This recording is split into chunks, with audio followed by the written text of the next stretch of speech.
tous pour cet épisode 14 de NXterville. C'est moi aujourd'hui, Pépé Foot, qui reprend le lead pour l'avant-dernier épisode. On s'approche de la fin, accompagné bien sûr de Lunatic. Salut les catcheux et les catchix. Bon, est-ce que tu te sens prêt là? On se rapproche de la fin. Est-ce que t'es chaud? Est-ce que t'es excité de savoir qui va gagner? Ah oui, vraiment, l'excitation est à son paroxysme. Le supplice est bientôt fini là. C'est bientôt fini, c'est vrai que ouf, franchement, faites 14 épisodes faites 15 épisodes, faites les 15 épisodes de NXT saison 1. Honnêtement, faites-le et revenez après commenter et dites ce que vous en pensez parce que c'est pas toujours facile. Hein. Ah oui, c'était un sport. Hein. On va tout de suite attaquer du coup l'épisode 14. Donc on commence tout de suite avec Matt Striker qui accueille les pros sur la rampe et qui invite les rookies donc dans le ring. On y répète pour la 1000e fois que le gagnant aura un match en PPV, aura un contrat avec la WWE, mais bon, on avait déjà compris, hein. Je ne vais pas revenir dessus. Donc il pose pour la 39e fois, une fois de plus encore, la question aux rookies, qui il pense qu'il devrait être éliminé. Donc chacun son tour répond, voilà, Barrett, un peu le classique, lui il dit que, voilà, il clash un peu tout le monde, au final il répond pas vraiment à la question, mais à la fin il dit quand même que c'est Slater qui devrait être éliminé parce que il peut pas saquer ses cheveux. Bon. Mm-hmm. Je sais que tu as des choses à dire par rapport à Barrett, mais c'est pour le prochain épisode. Justin Gabriel, lui à son tour, dit que ça devrait être Otunga parce que Otunga il est nul dans le ring. Ça c'est vraiment la remarque que tout le monde se fait depuis un moment. Otunga est nul dans le ring. Est-ce que tu trouves vraiment qu'Otunga est nul dans le ring? Pour être honnête, c'est vrai que au début, c'est vrai que c'était pas bien, c'était vraiment pas terrible. Et après, au fur et à mesure, je trouve que c'est plutôt correct, même si c'est vrai qu'il y a souvent des tendances chiantes. Mais après, bon, c'est pour beaucoup de matchs de NXT en soi. Donc, disons qu'il y a eu de légers progrès, mais je dis bien léger. Je suis d'accord. Je trouve que oui, il a quand même un peu progressé en quelques semaines. Je me dis, oui, il est pas si bon, mais bon, il n'y a pas que le ring qui compte, quoi. Donc Otunga est... Ouais, c'est le plus important. Le plus important justement, c'est la coiffure. Alors, est-ce que tu as un point capillaire là-dessus? Allez, j'ai hâte. On a une légère étoile. Ah. Une légère étoile sur le crâne, mais est-ce que pour du David Otunga, je trouve que c'est léger. Ouais, c'est vrai, c'est léger. Je trouve que c'est léger. On n'est pas encore sur la coupe. Mais la coupe, on la garde. Ouais. On la garde pour l'instant, on la garde au frais. Donc Otunga, il se défend, il dit que Gabriel, c'est juste un foutu gymnaste. Si tu lui donnes un micro, tu te rends vite compte que c'est un abruti qui sait même pas parler. Et ça pique. Voilà. Ça pique, hein, ça envoie des punchlines. Ensuite, c'est au tour de Slater. Qui du coup je pense que ça lui a pas plu ce que Barrett lui a dit juste avant, parce que du coup il attaque Barrett, il attaque son nez, il dit qu'il a le nez cassé, et puis voilà, bon, je trouvais ça un peu petit, mais j'ai toujours trouvé ça un peu petit quand les catcheurs se mettaient à s'attaquer sur le physique, mais bon. Ok. Ensuite, on passe tout de suite à un match par équipe, donc Christian et Slater contre David Otunga et le champion US nouvellement couronné. Du coup, ah oui, j'ai pas suivi. Ah oui. On va nous dire peut-être qui il avait gagné. Ah oui, R-Truth, champion des États-Unis. En fait, je présente le contexte. Oui. Nous sommes le lendemain de Over the Limit. Le Miz... Ah non, si, le Miz n'était plus champion. Parce qu'il a perdu au Raw d'avant contre Bret Hart. Bret Hart devenant le plus vieux champion de l'histoire des États-Unis encore aujourd'hui. Est-ce que ça intéresse quelqu'un? Peut-être. Pourquoi faire ça? Pourquoi? Ben, parce que fallait bien donner un lot de consolation après Bret Hart suite au Montréal Screwjob. Je sais pas. 20 ans plus tard, alors que tous les gens qui sont dans l'arène, tous les gamins qui regardent la télé, ils n'ont même pas vu ce qui s'est passé, ils ne savent même pas c'est qui Bret Hart. Et la seule chose qu'ils connaissent de Bret Hart, c'est les vieux clips.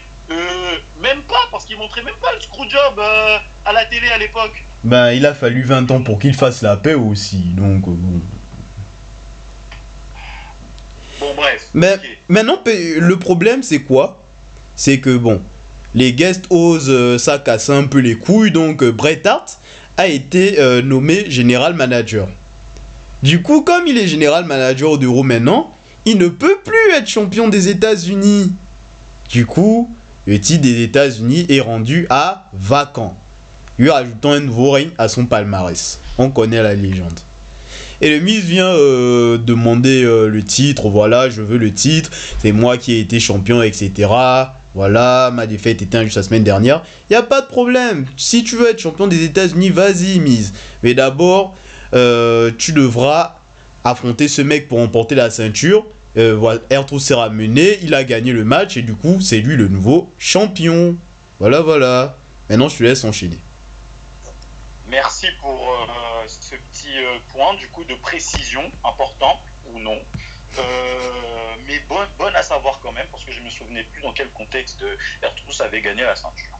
Donc on revient sur ce 2 contre 2, un match on va pas revenir encore sur les matchs et à chaque fois dire la même chose qui sont pas très intéressants.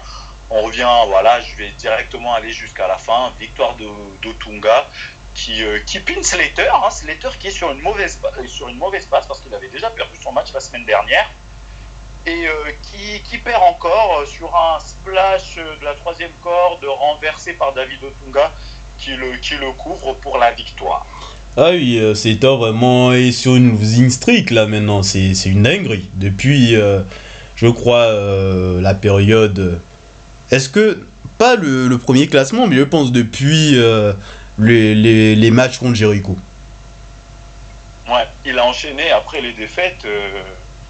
Mais bon, bref, du coup, cette victoire va faire du bien à David Otunga qui les enchaîne. Ouais. Ensuite, arrive ce fameux moment. On retrouve Michael Cole dans le ring. Dans le ring. Et dans le ring, sur le ring, comme vous voudrez, voilà. Michael Cole qui est là avec un micro et on remarque qu'il y a une sécurité, voilà, une petite sécurité derrière lui et puis on remarquera très discrètement ton catcheur préféré. Voilà, la présence de Johnny Gargano parmi les security guys, ça fait toujours du bien. Ouais. Michael Cole, avant de nous expliquer quoi que ce soit, il lance le recap. Voilà, il lance le recap de ce qui s'est passé la semaine dernière. Lunatic, tu nous avais dit, cette magnifique promo de Daniel Bryan qui clash le Miz et ensuite qui clash Michael Cole et qui l'attrape et voilà, qui le brutalise un petit peu. On revient donc sur ce recap. Et ensuite, il invite Daniel Bryan à venir sur le ring. Il lui dit, écoute, après ce qui s'est passé, je suis extrêmement traumatisé. Je pourrais carrément te poursuivre en justice, mais je vais pas le faire. Je vais pas le faire. Je vais te donner l'opportunité de venir ici dans le ring et t'excuser. Si tu t'excuses, on est quitte. Ah oui, on était sur la période sombre de Michael Cole Hill, hein. Et je vous rassure, c'est pas le pire qu'il ait fait, hein. Ah ouais, là on était sur du grand Michael Cole Hill. Ah là, c'était du grand Michael Cole Hill, mais tu sais, le Hill que t'as envie de claquer là. Ah oui, clairement. Oh, putain. Donc, il invite Daniel Bryan sur le ring, Daniel Bryan arrive, il monte, et puis il dit à Cole que c'est bon, je vais m'excuser, juste, voilà, on va faire ça entre hommes. Dis aux membres de la sécurité de quitter le ring et je vais te dire, voilà, je vais m'excuser, t'as pas à t'en faire. Michael Cole, au début il le croit pas, mais voilà, au bout d'un moment il dit, ok, bon, sortez du ring, on va parler entre hommes. Bon, c'était évidemment une feinte. Daniel Bryan, au final, il s'excuse pas du tout, il lui dit que t'es le pire commentateur au monde, voilà, il se moque de lui, il dit que s'il en est là, c'est à cause du management. Enfin bref, il répète un petit peu ce qu'il avait dit la semaine dernière. Et puis Michael Cole réinvite les membres de la sécurité à remonter sur le ring. Donc les membres de la sécurité se remettent entre eux deux. Et Michael Cole décide de dire ces 4 vérités, mais vraiment ces 4 vérités à Daniel Bryan. Il le cook mais sale. Oh, c'était monstrueux. J'ai trouvé ça monstrueux. Alors, qu'est-ce qu'il a dit de si monstrueux? Non, il le cook sale. Parce que ce qu'il lui dit, c'est pas faux d'un côté. Il lui dit, t'es peut-être le meilleur. Comme tu le dis, tu dis que t'es le meilleur au monde. Tu dis que voilà, on peut retrouver tes matchs, que t'as fait le tour du monde, que t'as gagné des titres. Mais tu devrais peut-être te remettre en question au moins une fois dans ta vie et arrêter de blâmer tout le monde. Arrêter de blâmer le Miz, arrêter de blâmer le management, arrêter de me blâmer. Au lieu de me blâmer, tu devrais peut-être te remettre en question.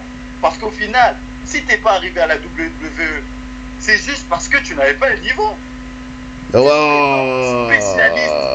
Tu te prétends spécialiste de la soumission, que n'importe qui taperait, que n'importe qui abandonnerait. Mais la seule personne que j'ai vue abandonner ici, c'est toi. T'as abandonné, je vais te dire pourquoi t'as abandonné. Ouf. T'as abandonné parce que t'es un gros nulard. Et que les gros nullards dans ton genre, ils n'ont pas de cœur. Alors là, il faut pas dire ça à Daniel Bryan. Daniel Bryan, il fait un plomb. Ah, il a mérité sa baffe là. il mange un seum. En plus de ça, Cole essaie de le baffer avant de partir et de quitter le ring en fuyant. Daniel Bryan qui le course, ça part en fight. Et puis les hommes de la sécurité qui séparent. Daniel Bryan, en remontant la rampe, il met un bon petit coup au Miz. Voilà. Allez, là, on fight encore. On est enfin récompensé après 14 épisodes. Ah oui, il lui met une bonne droite et ça part en fight, et puis ils sont séparés par la suite. Il a fallu attendre qu'il soit éliminé pour ça. Ouais. Bon. Donc Daniel Bryan qui montre beaucoup de personnalité et j'ai aimé cette promo de Michael Cole qui était vraiment très vicieux, très piquant parce que lui évidemment il s'est servi de ce qui est factuel hein, pour monter sa promo. Il s'est servi de ce qu'on a vu à NXT et c'est vrai que ce qu'on a vu à NXT c'est que Daniel Bryan il répète à tout le monde que c'est le meilleur au monde mais il a rien fait, il a perdu tous ses matchs et il a fait abandonner personne. Et en plus de ça, Michael Cole lui a rappelé que c'était un gros nulard. Et ça m'a bien fait plaisir. Ah oui, tu es sûr que c'était pas toi qui parlais à travers Michael Cole? Parce que ça, c'est vraiment le genre de promo que tu aurais pu sortir à cette époque-là, quoi. Si t'étais en face de Bryan. Et puis je me suis dit, mais en fait, c'était ça, en fait, la rivalité C'était celle-là, la rivalité, en fait, de NXT saison 1. Ah oui. Ils auraient dû faire depuis le début. En fait. De faire un tri, de faire une sorte de rivalité à 3 où le Miz et Michael Cole s'acharnent sur Daniel Bryan, mais Daniel Bryan a du répondant. Daniel Bryan se défend, les frappe, s'énerve sur eux, répond, tu vois. Et ça aurait été tellement intéressant. Ils ont attendu l'avant-dernier épisode. Le dernier épisode est là, enfin, le 13e et le 14e épisode pour faire ça. Honnêtement, c'est trop bien, mais on sait déjà que c'est la fin. C'est dommage. Je te serre la main, Pépé Foot. Tu as tout à fait raison à ce sujet-là. Vraiment. Au final, c'est aussi bien bandant que frustrant. Parce que oui, on l'a eu, mais on l'a eu très tard quand même. On l'a eu tard et ouais, c'est vraiment dommage. Mais en tout cas, encore très bonne promo, segment impliquant Daniel Bryan, comme quoi en 2 épisodes il aura vraiment montré tout son talent. Et big up aussi à Michael Cole que j'ai trouvé excellent dans ce rôle de heel, vraiment très chiant, très emmerdant. Ah oui, très fort effectivement. Ensuite, bon, on repart un peu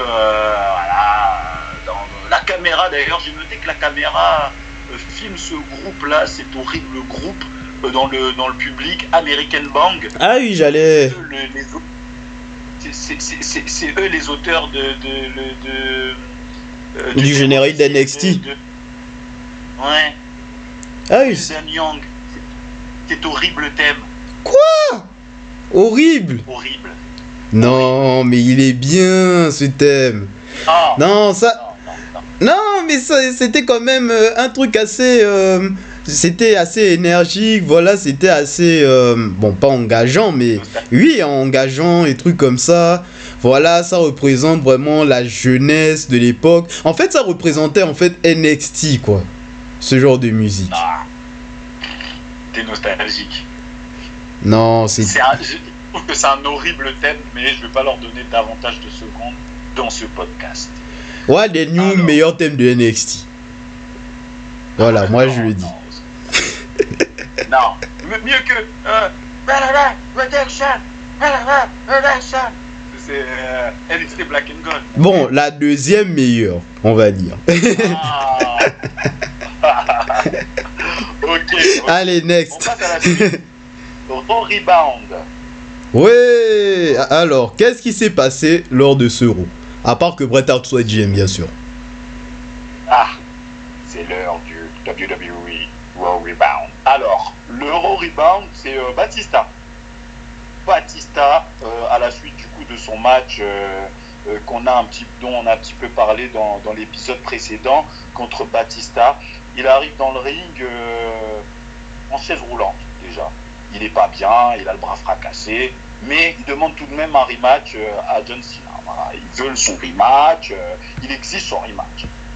Bret Hart, le nouveau general manager de Raw, arrive sur le ring et annonce à Batista que pour le Fatal 4-Way de pay-per-view, il y aura du coup un Fatal 4-Way match pour le titre de la WWE. Et il faudra que chaque catcheur se qualifie pour pouvoir justement affronter du coup le champion WWE, John Cena. Batista, il n'est pas content, il dit qu'il mérite d'affronter John Cena et qu'il n'a pas besoin de se qualifier. Donc, Bret Hart lui dit que non, comme tout le monde, il devra se qualifier et il devra affronter Randy Orton. Batista refuse, donc Bret Hart lui dit que si tu refuses, écoute, tant pis pour toi, Randy Orton est qualifié et toi, du coup, t'es pas qualifié. Et monsieur, vous voyez pas mon état? Batista, il est pas content, il démissionne. Un antagoniste est mort ce soir-là. Et le catch ne fut plus jamais pareil depuis. Et du coup, on le reverra plus avant de longues années. Avant 4 ans. Voilà, il revient en 2014, c'était nul. Il revient dans l'anonymat le plus complet, une fois de plus. Il revient en 2019, il fait un dernier match contre Triple H et il repart dans l'anonymat le plus complet et on ne le reverra plus jamais avant le jour où il sera enfin Hall of Famer. Je te laisse enchaîner. Voilà. Ensuite, on a le classement. On a le classement du coup de l'élimination.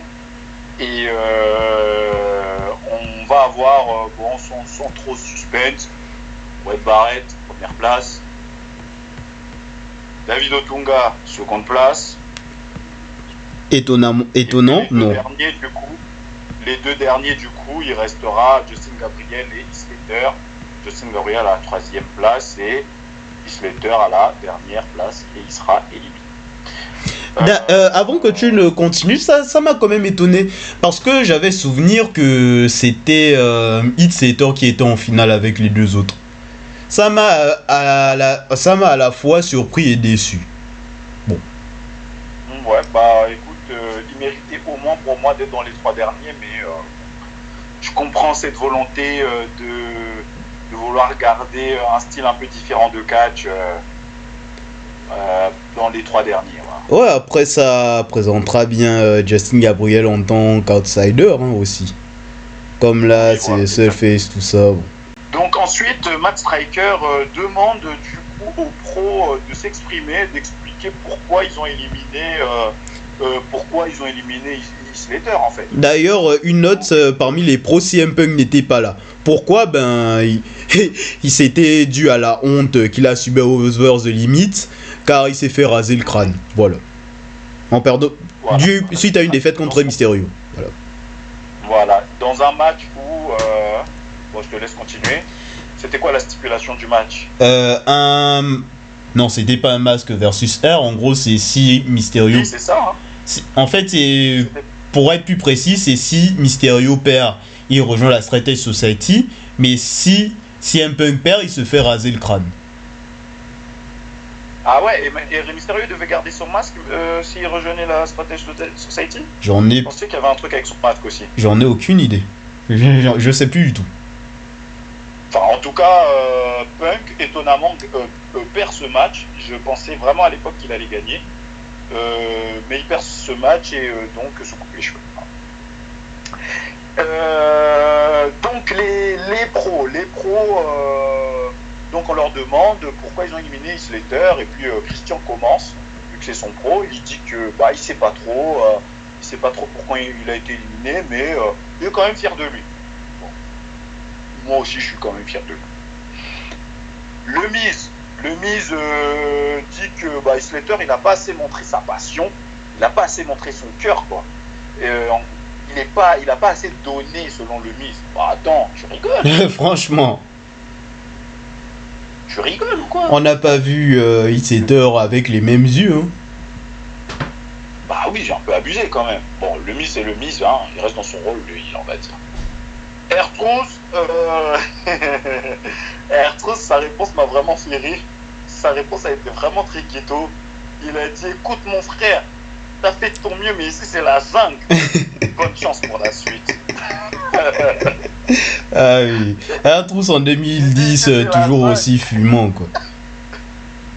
Il a dit ici c'est la jungle. Bonne chance pour la suite. Ok. Ensuite, Chris Jericho. Bon, Chris Jericho il dit de toute façon peu importe.